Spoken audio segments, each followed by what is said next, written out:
Hukum guna gincu ketika bulan puasa. Orang puang pakai gincu, ada orang kata batal puasa. Tak betul.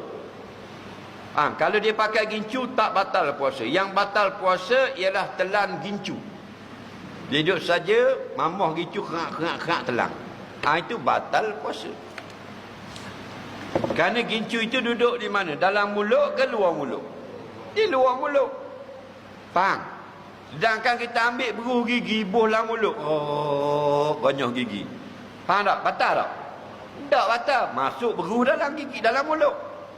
Mak tua kita lagi tak batal. Gigi duduk tangan. Faham lagi? Tu lagi jauh dengan mulut. Okey? Yang batal ni gini, bak gincu. Okey? Dengar baik-baik. Jangan sembarono. Dia pakai gicu. Gicu dia hak murah. Pasar Malang. Pak ria gicu. Boleh luar dalam selah dia.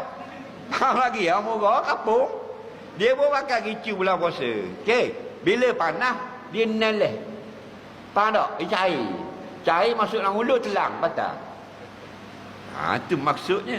Okey? Kalau mau pakai Maybelline tu RM79.9 sen. 80 ya balik posen. Tu dok tu. Serah tu muduk dengan panas pun dak liuk tu. Faham? Hak super glossy tu. Faham tak lagi? Hak Siti pakai.